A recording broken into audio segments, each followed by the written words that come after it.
Greetings to all of you. My name is Chamo Yantan from School of Social Sciences. I take this wonderful opportunity to welcome all of you to Nagaland National Open University. Well, the discussion for today's topic is titled Festivals in Nagaland. This is in continuation of the earlier discussion. So this is part 2. So today we are going to discuss about in continuation of the previous class, we are going to discuss about the festivals in Nagaland. Well, as I have also stated earlier, many people think that Nagaland is a homogeneous state, but it is not so. It's very diverse. Even like in Nagaland, there are 16 tribes, and all the 16 tribes differs from like they cannot even understand their language or dialects, or they have their own different customs and tradition. So likewise, even in the festival, every tribe is having their own festivals, and all these festivals are also having in a different time, not in the same season. So we are going to discover more about the festivals of the Nagaland, but I think before we go into the discussion on the festivals in particular, it is also very important for us to have a reflection of what have been discussed so that we can have connection of what we are going to discuss today. So we have discussed in the previous discussion that Nagas are well known for their rich, colorful traditions and bravery, honesty and love for music. And the state of Nagaland is inhabited by 16 tribes. And we learn about the customs and traditions of the different tribes in Nagaland. And like we also discuss about Lotas, Aus, Angami tribe as democratic in functioning of their society. Whereas like Konyak, Sumis, Chang and are having a monarchy system of governance. And all the villages of the Naga tribes were politically and economically independent of each other. And history tells us that right from time immemorial, the Nagas, irrespective of the tribes, were living independently of their own villages. They identify themselves with their village and holds great pride to belong to a particular village. So today we are going to discuss further about the different festivals, and we have already discussed about Nagaland as a land of festivals, and I have already explained in the first part 1 why Nagaland is known as a land of festival. And we have already discussed about the Auling festival of the Konyak, Monyu festival of the Pom, Mungmung festival of the Sangdam, Sekrini festival of the Angamis, and Naglulum festival of the Chang. So today we are going to have further discussion on the different festivals in Nagaland. This picture is taken from the government of Nagaland, the tourism department, and it says, "Welcome to Nagaland, land of festival," and I have already discussed. And so the learning objectives for today's discussion is understanding the following festivals. That is Tukuemung festival of the Lota Naga tribe, Moatse festival of the Ao tribe, Tuluni festival of the Sema or the Sumi tribe, and their significance. Let us start with the Tukuemung festival. This Tukuemung is celebrated by the Lota Naga tribe, which is a major tribe in Nagaland. Lota tribe, it's also known as Kyong, is one of the major tribes in Nagaland, and Lotas call themselves as Kyong. And Ao is another major tribe in Nagaland, which is a neighboring tribe, calls the Lotas as Zanir, which means power to swim. And Tukuemung is the post-harvest festival of the Nagas, which is having a lot of significance. So let us try to understand a little further on that. And Tukuemung is a time of thanksgiving, reconciliation among the people, relatives, neighbors, and strengthening relationship. And the most impressive aspect of this festival is that past mistakes or past rancors are forgiven, and a new ties and bonds of closer intimacy are forged or is built upon. And in the olden days, Tukuyamung was celebrated, after the harvest festival according to their conveniences and not on the same day of all. A very significant about this festival is that it is not only about a festival of thanksgiving, and when we say thanksgiving means thanksgiving to God for their plentiful harvest, but it is also a festival, a time when the Lotanaga tribes, they reconcile with one another for any kind of mistakes. If any kind of hard feelings has been committed in the past, they try to take this opportunity of during this festival to forgive one another so that a new relationship, is built or is strengthened. Yeah, so this is a very important, very significant part of this festival. And well, how Tukuyamung is fixed? It is, as I have said, it doesn't have a specific date in those days, but it is always right after the harvest festival is done. And it is the village chief, who declares the Tukuyamung festival. But one thing is that during this festival, the chief will try to find out whether there is any kind of date in the village. If somebody like a boy or a girl dies, maybe a couple of days or like that, it is not observed, within that day. If it is for men, a boy, it is after 6 days they observe, and after that they have the festival. If it is a girl, it is after 6 days, So the village chief will always try to find out whether there is any, bad incidents in the village. And then after that, it is the head of the village who, fixed the date for Tukuyamung festival.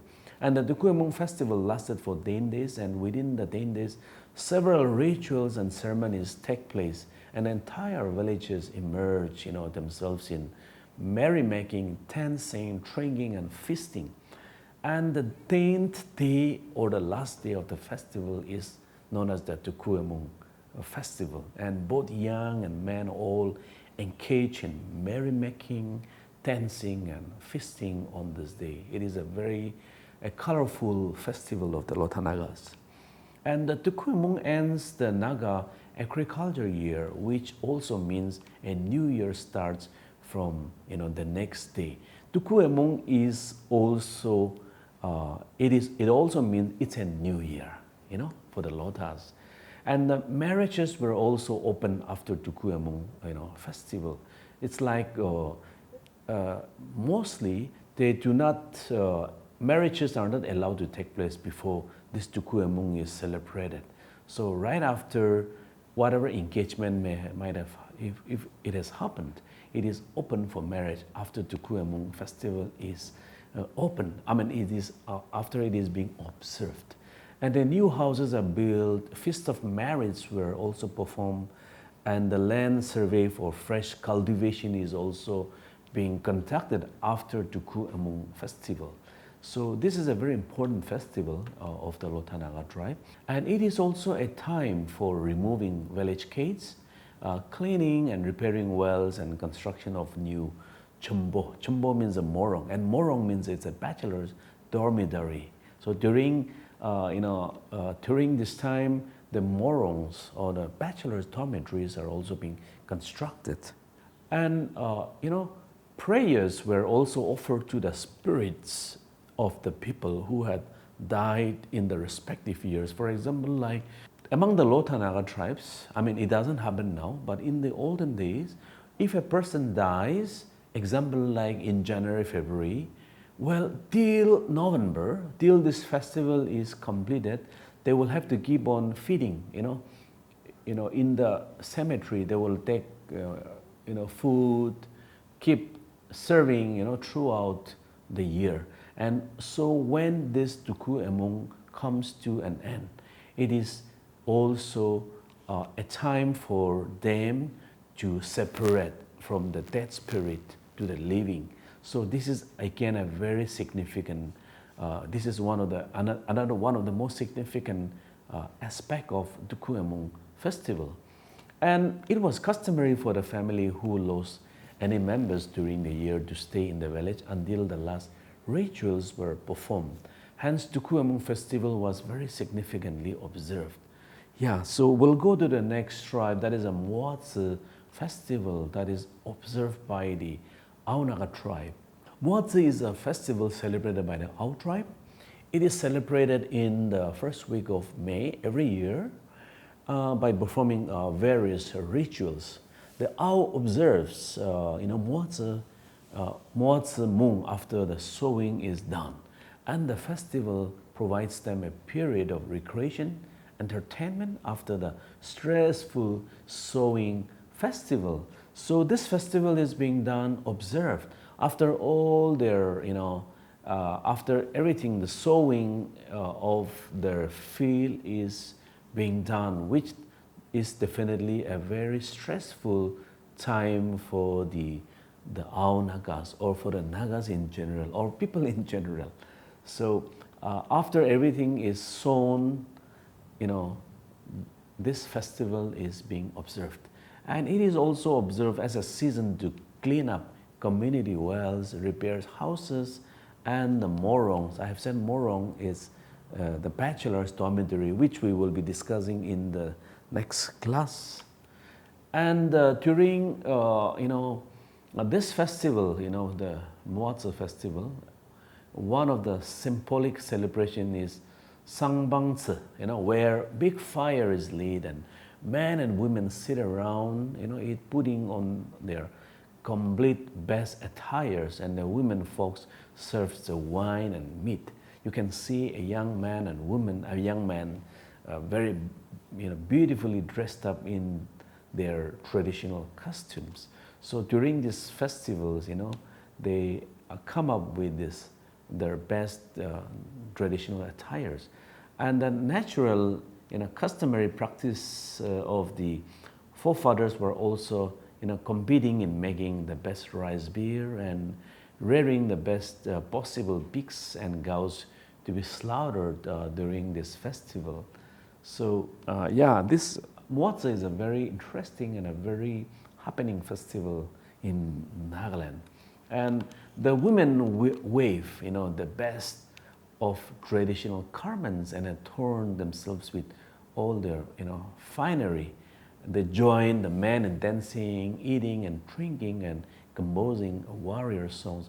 You can see in these pictures, it is not only the men, but also the men and women join together, dancing the Naga traditional dress, dance. And also you can see a young woman worn, in her best Ao Naga traditional attire, and is being displayed. Our tribe has another festival called Tsengremong. It is celebrated on the eve of the harvest, for God's blessings. And prior to the start of this festival, the village will declare the Sangam, that's called village gate, closed, and free entry or exit is restricted and regulated for people who do not belong to that particular village. It is like during when such kind of festivals take place, outsiders are not allowed to enter, and people are also not allowed to go. And of course, if outsiders are visiting their village, either they stay back or either they have to go. So that is of course, it is up to their free will. They are most welcome to join them if they want. Otherwise, if they do not want, they can always go back before the starting of the festivals. And the idea behind the celebration is also that it gives the people of the tribe some scope for entertainment after the distressing work of cleaning fields, burning jungles, or wildernesses, and sowing seeds. So this festival gives them the opportunity of entertainment and also relaxation after such a long working in the field. And additionally, other interesting aspect of these festivals are that marriages that are proposed or that are supposed to take place in the spring season are also being conducted. So folk stories of their ancestors, their forefathers, brave and fearless warriors activities are also being shared during this festival, as the Nagas are well known to be a very warrior people, you know, and each tribes are having their own success stories, their bravery, you know, during the headhunting days. So it is also during these festivals, you know, the youngsters, they share such kind of stories among each other. And they provide the mozi, they provide the best offerings to the supreme power for abundant blessings. And these festivals provide opportunities to the budding generations and villages stalwarts to demonstrate their intellectual skills and physical powers. And the people beg on Almighty God's presence so that their hard work can be addressed and given recognition in the form of a good harvest. And this festival brings good tidings to the land and the lives of the people. We have again discovered that, you know, most of the festivals are, you know, quite spiritual, right? Entertainment is also there, but they are very quite spiritual. Yeah. And now comes to the next festival that is called Tuluni Festival, that is celebrated by the Sumi Nagas. Sumi Nagas, they were earlier known as Sema Nagas, but now it is popularly known as Sumi. And Tuluni is a harvest festival of the Sumi tribe. People who works effortlessly in farms throughout the year relax during this festival and celebrates with delight. And you can see young boys, young men, you know, in their traditional dress, you know, showcasing the skills for traditional dance. Of course, this picture was taken in a Hornbill Festival, of course, but it is performed, you know, by the Semanaga, the young men, showcasing of their past glories. And it is the culture of the Sumi tribe to arrange engagement to young couples during this festival. So it is also as similar to our tribe, similar to the Lota tribe and a few other tribes. You know, after such kind of festivities there, you know, it is also a time to arrange engagement to young couple during this festival. And Tuluni festival is celebrated with a lot of respect by observing various age-old rituals and ceremonies for invoking God's blessings. And various things are prepared like rice beer, and animals are slaughtered for meat, which is then used in feasts and parties, and also, of course, sharing with people. Yeah. And Tuluni, the festival celebrates the joy of people for a very fruitful season. And the prayers are initiated, and gods, you know, gods are presented with beer, prepared out of rice. And food is also given as an offering on leaves. And the festival is celebrated after sowing season is done with, you know, and people let loose their joy over the production, you know, productive season, I mean to say. It is also time when people share and feast. People also help the poor with gifts and food. So this kind of, during such kind of festivals, you also see that the uniformity among the Naga tribe. It is, well, first of all, it is also very well, it has got a lot of spiritual components, aspects, I mean, of the festivals. And you can see the festival is celebrated over, you know, 7 consecutive holidays.